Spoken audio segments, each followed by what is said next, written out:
Hi everybody, and today we're going to take a look at the company CF Industries Holdings. So this is an agricultural company and most of you might not be really interested in it. If you look at the annual performance of it, nothing is actually telling that this company will have any bright future in general. And it's pretty boring, company producing the ammonia products or products built of this material, and most of you don't care about it like at all.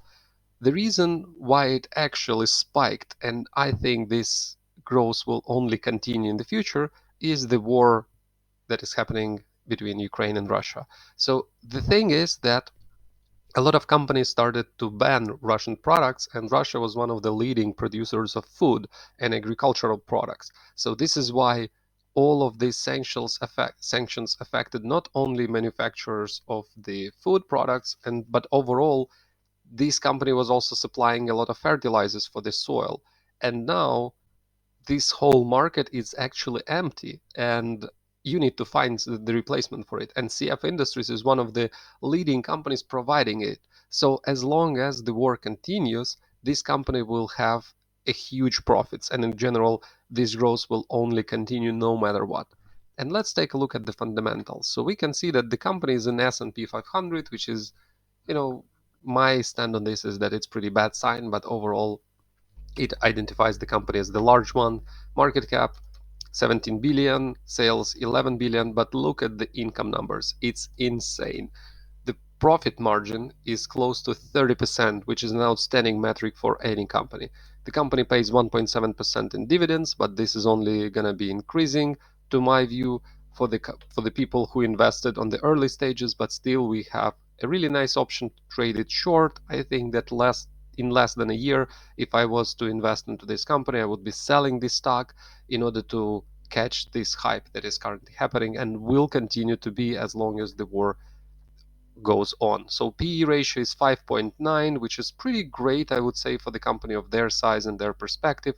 Forward PE is 6.8, which I don't believe into. I think they will have much better results, especially as of now, as the shorts of the supplies in this industry is only increasing, and a lot of companies and countries will need fertilizers for the soil, and they will be eventually buying from the non-sanctioned companies and countries. And this is why you can also see the growth potential is tremendous because of this. And they have also a lot of cash on hand, so you can see price to free cash flow is pretty good looking one. You might see an outstanding results when it comes to EPS and sales overall, that this company is having an increased demand for its products, which will only go on. Gross margin is 50% and profit margin, as we just discussed, is 30%, which is also outstanding number, and I really like this.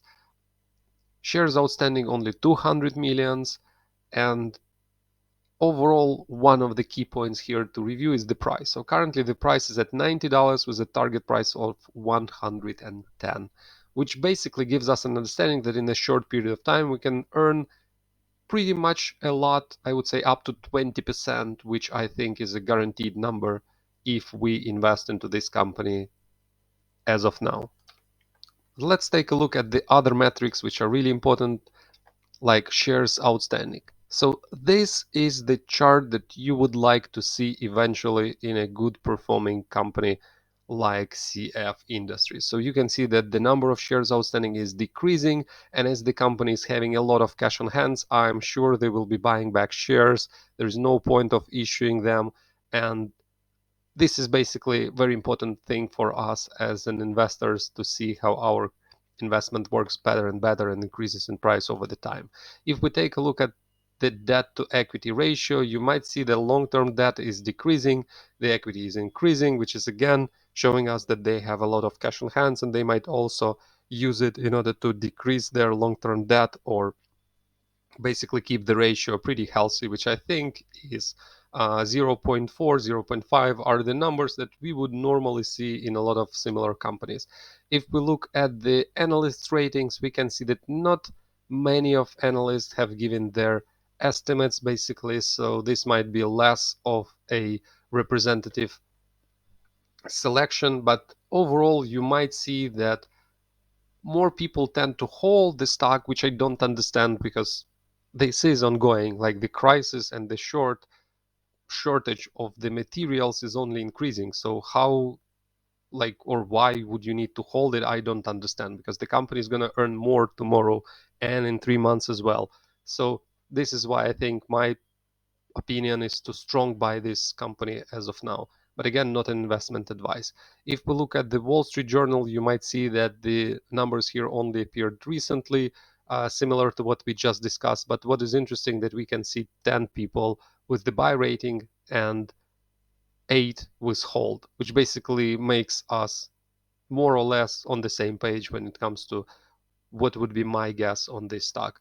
We might see that the large gap between the current price, the low, and the median, which more or less shows us that the stock price is currently valued at a reasonable price. But I would really say that it's only when you don't know what is going to happen tomorrow, and we know that nothing, no magic will happen tomorrow, and the main suppliers of the ammonia production and fertilizers will not appear all of a sudden. And what we really know as the investors is that people need food, and people need these materials in order to grow food, to grow corn, wheat, and other type of agricultural products we all consume on a daily basis. And with the shortage of Russian food on the market, this will also be affecting the prices, and overall companies like CF Industries will only benefit from it. If we look at the main shareholders list and what are the mutual funds investing into the company, we might see that there are not a lot of movements from the overall, like Vanguard and the other ETFs, which we normally see are buying or selling the stock. But right here, it looks like nothing is actually happening, which is very strange because the stock is having a rapid growth. And like that's what we would normally expect from the ETFs, that they are not only just buying random companies in huge quantities, but that they're actually looking at the market and trying to maximize our earnings as the shareholders. But for some reason they're not seeing anything. But the government pension fund is seeing and increasing its stake in it, which I think is pretty reasonable, because government pension fund also is not doing a lot of strange and hectic movements to my experience. Maybe you have some examples, please share them in the comments below. But overall, I can't say that I've seen much of the cases when they're doing something unexpected. So now I'm also seeing that it might be just a selection of the, pretty old people usually invest into companies like that. But again, it's not a rocket science. Let's take a look at what the company is doing. So it's the world's largest producer of ammonia and hydrogen and nitrogen products. Basically, fertilizers are the main area of the business that is going to have a drastic increase in the sales and prices in the current year. The ammonium production also requires a lot of technology, so this is not an industry, somebody can come and build something like this in like a matter of couple of days. It's not a tech company that can lose its market share in a matter of months or two. So this is why I do believe that this manufacturer is gonna just print money like an oil companies, just because people need food. And this company is basically having a really great benefit, because you cannot refuse from using the food.